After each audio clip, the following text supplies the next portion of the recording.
Estaba de pie en la penumbra de nuestra cocina en Madrid, con el reloj marcando ya las 3 de la madrugada y el pulso retumbando en mis oídos. A esa hora, incluso una ciudad que nunca duerme parece contener el aliento y el aire en el piso se sentía espeso, casi sólido. Elena, mi esposa desde hace 7 años, estaba frente a mí con los brazos cruzados y esa mirada esquiva que tanto me dolía. Su móvil, sobre la encimera de granito, brillaba con notificaciones insistentes, como un traidor silencioso que no sabía cuándo callar. Había alcanzado a ver un mensaje antes de que ella lo arrebatara con un movimiento felino. Un nombre desconocido, Diego, y un tono demasiado íntimo, totalmente fuera de lugar para un supuesto viaje de chicas a Ibiza. Elena, ¿quién es ese tal Diego? Mi voz se quebró, arrastrando el peso de semanas de sospechas y noches en vela. Esperaba que se riera, que soltara una carcajada madrileña y me llamara paranoico, como solía hacer. En cambio, apretó los labios hasta dejarlos blancos y se puso a fregar un vaso que ya estaba impecable, evitando mi contacto visual. Nadie, respondió de forma cortante, sin dejar de mirar el chorro de agua. Un amigo del grupo, un conocido de una de las chicas. Estás obsesionado, Carlos, de verdad. Me acerqué a ella, sintiendo el frío del suelo de baldosas traspasarme los calcetines. Me bloqueaste, Elena.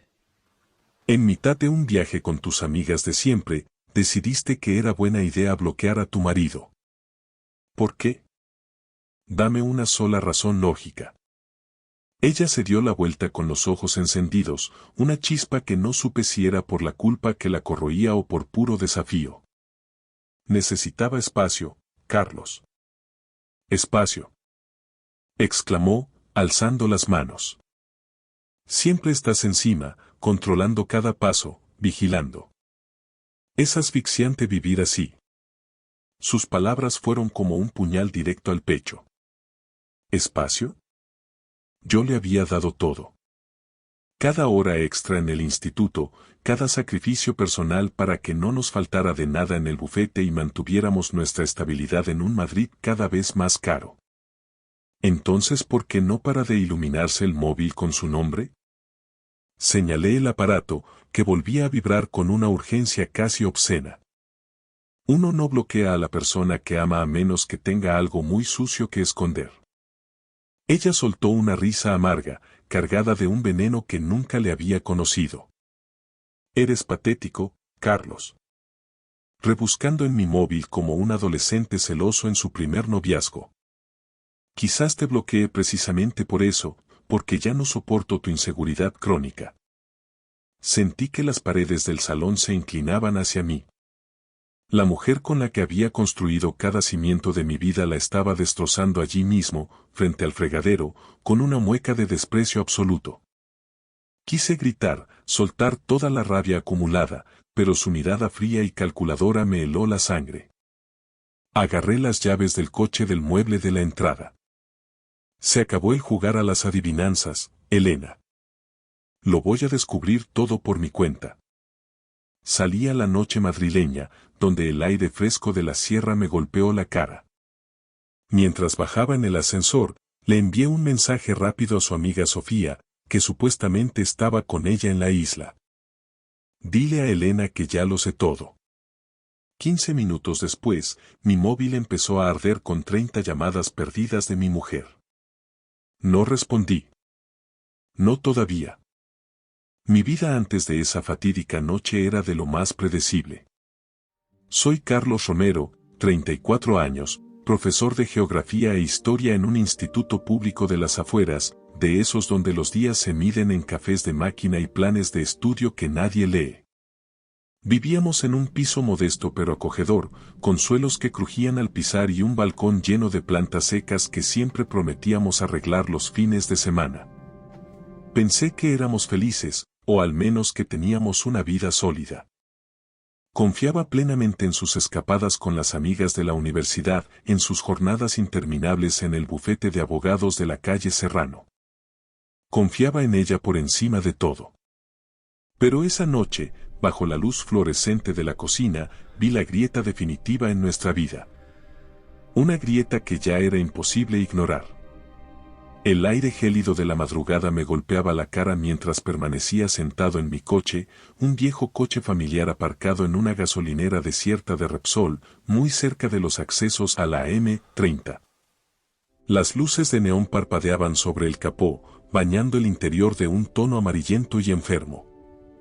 Mi móvil, arrojado en el asiento del copiloto, no dejaba de vibrar, desplazándose poco a poco por la tapicería con cada zumbido. Las llamadas de Elena, que antes ignoraba por despecho, se habían transformado en un torrente de mensajes frenéticos. Primero defensivos, luego cargados de una furia fingida y, finalmente, suplicantes. Carlos, por favor, cógelo. No lo entiendes, no es lo que parece. No me molesté en leer el resto. En lugar de eso, busqué en la agenda y llamé directamente a Sofía. Ella era la pieza que faltaba en este puzzle de Ibiza, lo sabía todo, siempre lo sabía. No estaba dispuesto a tragarme las excusas ensayadas de mi mujer tras la humillación en la cocina. Recordé la expresión de Elena antes de salir de casa: aquel desprecio no era una simple defensa de alguien acorralado, era una exhibición de poder.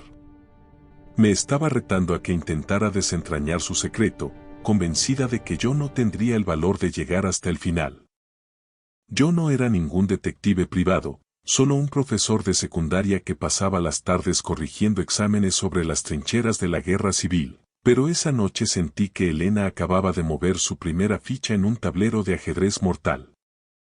Tenía que contraatacar con inteligencia o acabaría perdiéndolo todo. Nuestro hogar, nuestro pasado y la poca dignidad que me quedaba. Sofía descolgó al segundo tono, como si estuviera esperando la llamada con el dedo sobre la pantalla. Carlos, ¿pero se puede saber qué te pasa? Su voz sonaba tensa, casi agresiva. La estás asustando de verdad con ese mensaje de lo sé todo. Está fuera de sí. Mucho mejor, dije, tratando de que mi voz sonara más firme y gélida de lo que realmente me sentía. Me bloqueó en Ibiza, Sofía. A su marido. Y he visto los mensajes de un tal Diego. No me vengas con rodeos. ¿Quién coño es? El silencio que siguió al otro lado de la línea fue demasiado largo, un vacío que confirmaba mis peores temores. No es lo que te estás imaginando, de verdad, suspiró ella finalmente, con un tono de voz que pretendía ser conciliador. Diego es un socio del bufete. Están metidos en un caso muy gordo, algo de alto nivel. Elena no quería que te preocuparas por tonterías de trabajo mientras estabas aquí solo. Aquello sonaba a guión barato, una explicación prefabricada en los baños de alguna discoteca de Ibiza. ¿Y para eso tiene que bloquearme? ¿Por eso me llama ahora 30 veces como si se le fuera la vida en ello? Presioné, apretando el volante con fuerza. Está bajo mucha presión, Carlos. El caso es enorme y hay mucho en juego.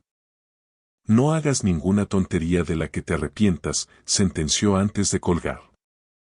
Me quedé mirando mi propio reflejo, cansado y ojeroso, en el cristal del parabrisas. Elena nunca se desmoronaba bajo presión, ella era la que calculaba, la que mantenía la cabeza fría cuando todo el mundo perdía los papeles.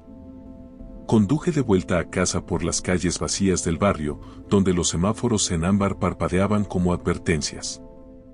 Nuestra casa estaba a oscuras, sumida en un silencio sepulcral que hacía que su ausencia gritara en cada rincón, desde el paragüero hasta las fotos del pasillo. Quería creer a Sofía, quería que todo fuera un malentendido laboral, pero las piezas se negaban a encajar. El bloqueo, el nombre de Diego Aranda, la crueldad casi quirúrgica de Elena en la cocina. Era un rompecabezas incompleto y yo estaba decidido a encontrar la pieza clave. Encendí mi portátil en el despacho y tecleé Diego Aranda junto al nombre del bufete de abogados de la calle Serrano donde ella trabajaba. No salió nada concreto en las noticias, solo un perfil profesional de LinkedIn que parecía sacado de una revista de negocios. Socio Senior, una sonrisa de diseño perfecta y una lista de credenciales tan impecables como vagas. Un extraño, un hombre de éxito que se sentía como una amenaza directa a mi existencia. No me iba a rendir. Elena escondía algo bajo esa capa de profesionalismo y frialdad, y yo estaba dispuesto a encontrarlo aunque el proceso me rompiera el alma en 1000 pedazos. Sentado en el sofá hundido del salón, con el portátil quemándome las rodillas, la foto de Diego Aranda en la pantalla parecía un desafío personal. Traje desastre a medida, una sonrisa de suficiencia que gritaba éxito y poder. No pude evitar imaginarlo con Elena en alguna terraza de moda de la Castellana, riendo con una copa de vino caro, mientras ella le tocaba el brazo con esa familiaridad eléctrica que antes me reservaba solo a mí. Cerré la tapa del portátil de golpe, pero la imagen se quedó grabada en mis retinas. Nuestra casa, con sus muebles elegidos a medias y sus recuerdos en las paredes, se sentía de repente como una elaborada mentira.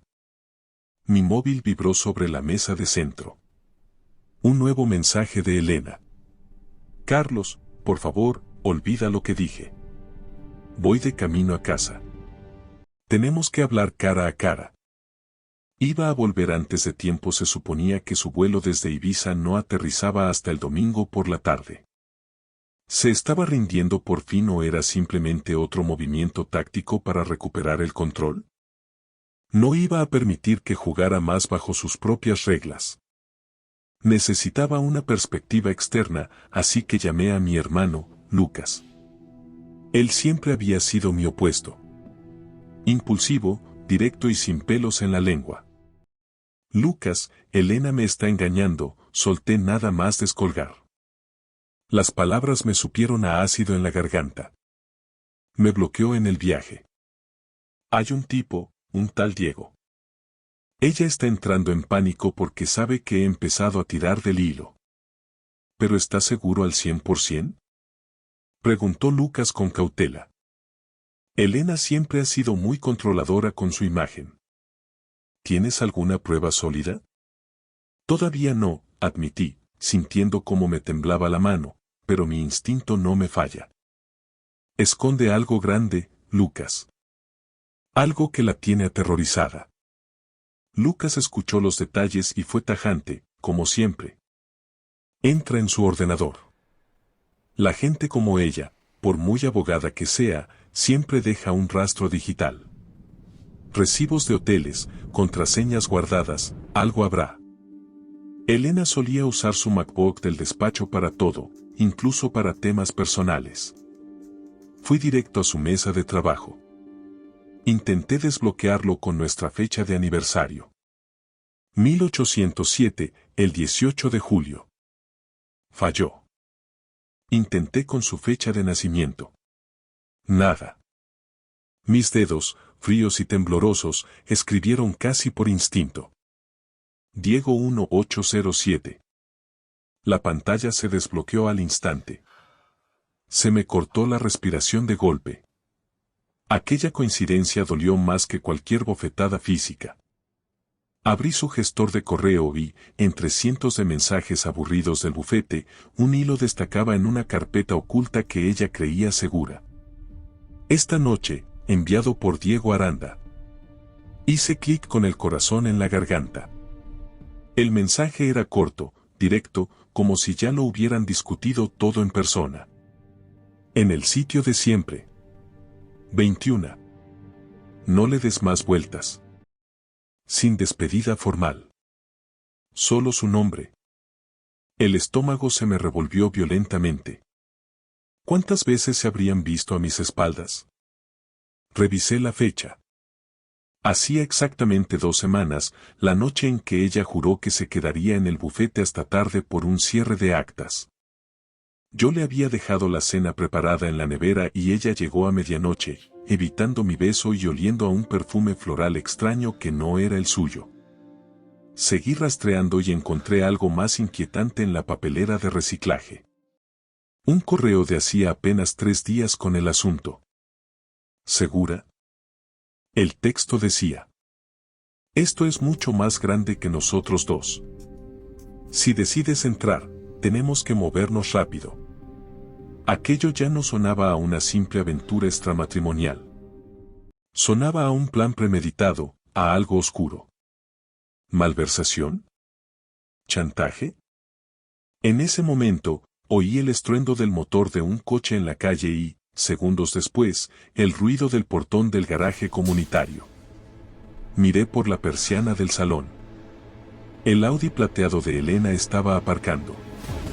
Había vuelto demasiado pronto. Escondí el portátil a toda prisa bajo una pila de exámenes por corregir en el despacho. La puerta principal se abrió.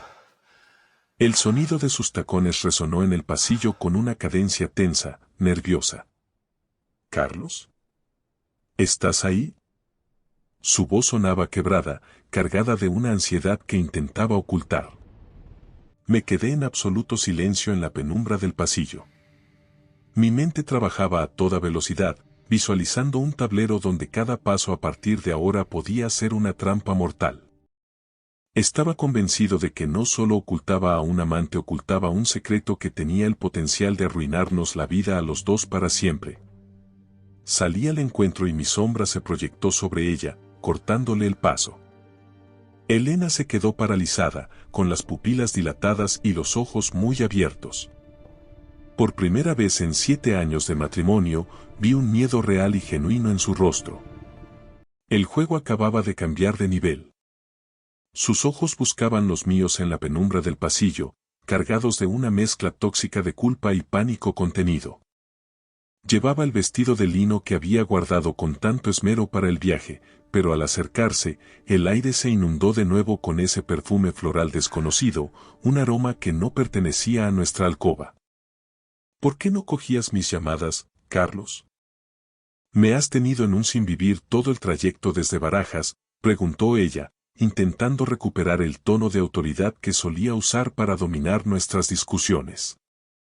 Tú me bloqueaste primero, Elena. Sin una palabra, sin una explicación, respondí con una voz tan gélida que pareció sorprenderla. ¿Quieres empezar a explicarme tú eso ahora o prefieres que se lo pregunte directamente a Diego? Ella hizo un gesto sutil, casi imperceptible. Una contracción nerviosa en la comisura de la boca. Jaque. Dejó su bolso de piel sobre el mueble de la entrada con una lentitud calculada, como si cada segundo ganado le sirviera para construir una coartada. Estás exagerando las cosas, como siempre. Diego Aranda es un colega del bufete, un socio senior. Te dije 1000 veces que estamos desbordados de trabajo. ¿Trabajo que te obliga a bloquear a tu marido en mitad de la noche? ¿Trabajo que requiere que te veas con él en el sitio de siempre a escondidas? Me acerqué a ella, invadiendo su espacio personal. ¿O es de ese tipo de trabajo que es más grande que nosotros dos? Elena se quedó pálida, perdiendo el rastro de color que le quedaba del sol de Ibiza. ¿Has entrado en mi correo privado? Su voz subió de tono, cargada de una indignación impostada. Eso es caer muy bajo, Carlos. Es una violación de mi intimidad, es ilegal. ¿Bajo? Solté una carcajada amarga que resonó en el pasillo vacío. No te atrevas a hacerte la víctima conmigo mientras te ocultas tras un tipo que te tiene tan aterrada como para salir huyendo de las islas. ¿Qué es exactamente eso tan grande que nos supera, Elena? Dímelo a la cara. Necesitaba que se rompiera, que la máscara de abogada perfecta se agrietara de una vez por todas. Ella se cruzó de brazos, manteniéndose rígida, como si su postura pudiera sostener la mentira que se desmoronaba. Estás paranoico, necesitas ayuda profesional. He vuelto antes solo para arreglar este malentendido, pero lo estás haciendo imposible con tu actitud. Sentémonos de una vez, te lo explicaré todo. No me moví ni un milímetro. Su oferta de diálogo me pareció una trampa procesal, una maniobra para ganar tiempo y ver cuánto sabía yo realmente. Pensé en nuestras cenas tranquilas de los viernes, en los planes de futuro, en los 7 años de convivencia. ¿Había sido todo un decorado de cartón piedra? Explícalo aquí y ahora, sentencié con una firmeza que no sabía que poseía, o te juro que seguiré excavando hasta que no quede piedra sobre piedra de tu preciado bufete. Ella miró de reojo hacia la puerta del despacho, donde los exámenes por corregir aún ocultaban su portátil. Sabía que no estaba faroleando. Suspiró profundamente, hundiendo los hombros en un gesto que parecía de rendición, aunque con ella nunca se podía estar seguro. Está bien, Carlos. Tienes razón. Sentémonos. Nos sentamos en el viejo sofá de la sala, el mismo donde habíamos planeado viajes y compartido confidencias, pero ahora parecía haber un abismo insalvable de kilómetros entre nosotros. Diego no es lo que tú te imaginas, no hay ninguna aventura, comenzó, mirándose las manos. Estamos trabajando en un caso extremadamente sensible, un asunto que no figura en los registros oficiales del bufete. Hay cantidades ingentes de dinero en juego y gente muy poderosa involucrada. Diego y yo lo estamos gestionando por fuera porque hay un conflicto de intereses brutal con otros clientes de la firma. Si algo de esto se filtra antes de tiempo, nos arruinaría la carrera a los dos. Te bloqueé porque entré en un estado de paranoia pura, pensando que alguien podría interceptar mi móvil. Incluso tú, por accidente. La historia sonaba plausible, casi coherente. Elena siempre había sido ambiciosa, siempre buscando el caso que la catapultara a la cima. Pero las piezas seguían bailando en mi cabeza, negándose a encajar. ¿Y lo del sitio de siempre? Pregunté, escudriñando su expresión. Un bar pequeño y discreto cerca de la oficina en Chamartín, El Ancla. Vamos allí para descompresionar después de las reuniones con los clientes. No hay nada más, te lo juro. Todo parecía demasiado ordenado, demasiado jurídico. En ese preciso instante, mi móvil vibró en el bolsillo de mi pantalón. Era un mensaje de Lucas. He encontrado algo muy turbio sobre Diego Aranda. Llámame en cuanto puedas. Mi corazón dio un vuelco violento contra las costillas. El tablero, que ella creía haber nivelado con sus explicaciones, volvía a inclinarse peligrosamente a mi favor. Mantuve el rostro neutral, una máscara de piedra bajo la mirada escrutadora y analítica de Elena. Su historia del cliente externo y el conflicto de intereses se me antojaba ahora como un castillo de naipes tambaleándose ante el primer soplo de realidad. Necesito algo más sólido que una vaga excusa profesional, le solté, cruzándome de brazos. Si es un caso tan importante, tendrá un nombre. ¿Cómo se llama ese cliente? Ella apretó la mandíbula, y por un segundo vi un destello de la mujer implacable que era en los tribunales de la Plaza de Castilla. Es información confidencial, Carlos. Conoces perfectamente cómo funciona mi código deontológico. No puedo saltarme el secreto profesional solo porque hoy te hayas levantado con un ataque de celos. Me puso la mano en la rodilla con una suavidad ensayada, un gesto que durante 7 años me habría ablandado al instante. Ahora, sin embargo, lo sentí como un movimiento táctico, frío y calculado. Me levanté bruscamente, rompiendo el contacto. No intentes hacer ahora el papel de esposa preocupada. Has vuelto de Ibiza por una única razón. Porque pronuncié el nombre de Diego. Tienes miedo, Elena. Un miedo que te desborda. ¿Por qué? Ella se levantó también, tratando de parecer frágil con su vestido de lino, una figura delicada bajo la luz de la lámpara del salón. Pero yo ya sabía que era una maestra de la narrativa, capaz de construir verdades a partir de sombras. He vuelto porque te quiero, maldita sea. Vi tu mensaje a Sofía y entré en pánico. No quería que destruyeras lo nuestro por una interpretación errónea. Pues demuéstralo, le espeté, sin dejarle espacio para respirar. Entrégame tu móvil ahora mismo. Sin borrar nada. Sus ojos se agrandaron por el impacto. Su móvil era su fortaleza, su diario de guerra.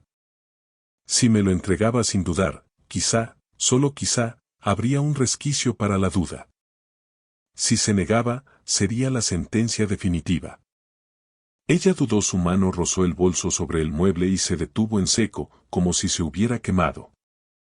Esto es ridículo, Carlos. Me estás tratando como a una criminal en mi propia casa.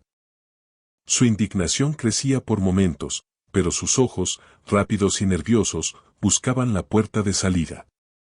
Mi móvil volvió a vibrar en mi bolsillo, insistente, casi gritando. Lucas tenía algo gordo entre manos. Dame el teléfono o se acabó el pedir las cosas por las buenas. Su rostro se endureció de repente, perdiendo cualquier rastro de calidez. Apareció la Elena abogada. Fría, distante y letal. Se acabó, Carlos, dijo de forma cortante. ¿De verdad quieres destruir 7 años de vida por una paranoia?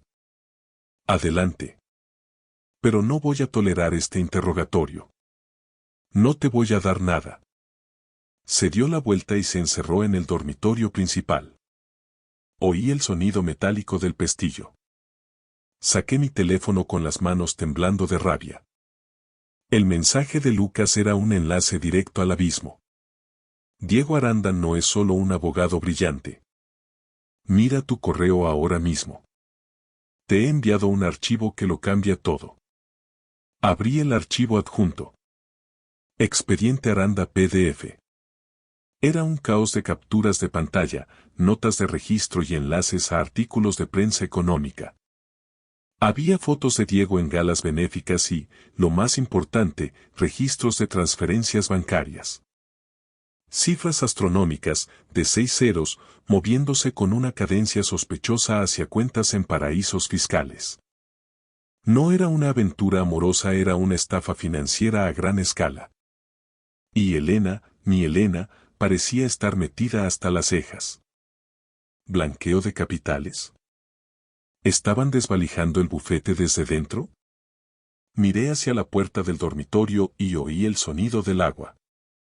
Había abierto la ducha. Estaba ganando tiempo, lavando el rastro de Ibiza mientras pensaba su siguiente movimiento. Quise tirar la puerta abajo y restregarle las transferencias por la cara, pero necesitaba entender la magnitud del desastre. Reenvié el archivo a mi cuenta de correo personal del instituto y me desplomé en la silla del despacho, abrumado. Nuestra vida en Madrid, nuestro piso, mis clases de historia. Todo era el decorado barato de una mentira monumental. Mi móvil vibró de nuevo. Lucas. Llámame ya. He encontrado un nombre vinculado directamente a la cuenta receptora. El estómago se me contrajo violentamente. Estaba a un solo paso de la verdad definitiva o de caer por un precipicio del que no habría retorno posible para ninguno de los dos. Elena salió del dormitorio envuelta en un albornoz blanco, con el pelo aún húmedo y esa fragancia floral que ahora me resultaba repulsiva. Mi corazón martilleaba contra mis costillas como un animal enjaulado. Lucas ya me había dado el nombre que lo cambiaba todo. Carlos, dijo ella con una voz tan suave que pretendía ser una caricia, ¿podemos dejar de pelear de una vez? Odio que estemos así, me está matando. Parecía vulnerable, casi rota, pero la imagen de su negativa a entregarme el móvil permanecía grabada en mi mente. Esa mujer que tenía delante era un fantasma, una desconocida habitando el cuerpo de mi esposa. Deja de esquivarme, Elena. Se acabó la función, dije con una firmeza que la hizo retroceder un paso. ¿Qué es exactamente consultoría OS? ¿A qué se dedica Diego Aranda cuando no está fingiendo ser un abogado respetable? Se quedó helada, como si un chorro de agua helada la hubiera alcanzado de pleno. ¿Dónde? ¿Dónde has oído ese nombre? Susurró, con los ojos abiertos como los de un animal acorralado en la carretera. Carlos, por tu madre, te estás metiendo en terrenos que no entiendes. Para ahora mismo, antes de que lo arruines todo irremediablemente. ¿Arruinarlo yo? Solté una carcajada amarga que dolió. Tú lo hiciste saltar todo por los aires en el momento en que me bloqueaste. Sé lo de las transferencias bancarias. Sé que hay dinero sucio moviéndose hacia cuentas en el extranjero. Estás metida en el fango hasta el cuello, ¿verdad? Ella se acercó a mí, con un movimiento urgente y desesperado. Escúchame bien, te equivocas en lo fundamental. Te estoy protegiendo a ti. Si sigues presionando, si sigues tirando de esa manta, vas a salir herido. Los dos vamos a salir muy mal parados. ¿Protegiéndome a mí o protegiendo su estilo de vida y su carrera? Miré el móvil de reojo. El mensaje de Lucas era la estocada final. El nombre detrás de la sociedad espantalla es Víctor Garrido. Un pez muy gordo del sector inmobiliario. Llámame ya. Se me heló la sangre en las venas. Víctor Garrido no era solo un nombre, era una leyenda negra de la corrupción urbanística en España. Un hombre vinculado a sobornos, recalificaciones de terrenos y cosas mucho peores que nunca llegaban a los juzgados. Si Elena y Diego estaban vinculados a él, esto no era una pequeña estafa de oficina. Era un nido de víboras de alcance nacional. Víctor Garrido, pronuncié lentamente, saboreando el veneno de cada sílaba. A él es a quien estás encubriendo, ¿no? Elena soltó un jadeo, un sonido seco que pareció desgarrarle la garganta. Carlos, para. Por favor. No sabes lo que estás diciendo, no tienes ni idea de quién es esa gente. Lucas me lo ha contado todo, mentí descaradamente para ver si terminaba de romperse. Las cuentas, los hilos de los correos. Todo conduce directamente a Garrido. No eres solo una esposa infiel, Elena. Eres una criminal. Yo no quería que esto pasara. Estalló ella de repente, rompiendo a llorar con una angustia real. Diego me arrastró. Dijo que sería solo un trato puntual, un favor legal, pero Garrido no te deja marchar cuando ya sabes demasiado. Te bloqueé para mantenerte fuera de su radar, para que no fueras un cabo suelto. Volví de Ibiza para evitar que investigaras más. Te quiero, Carlos. Intentaba salvarnos la vida. ¿Salvarnos?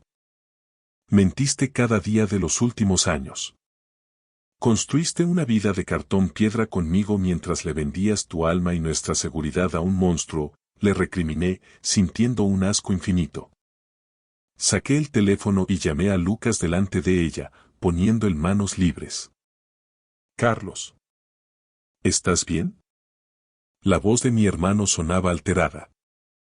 Garrido es peligroso de verdad, la UCO lleva años intentando echarle el guante pero siempre se escapa. Ten cuidado. Envíame ahora mismo todo lo que tengas, cada prueba, cada registro, le corté, sin apartar la vista de Elena.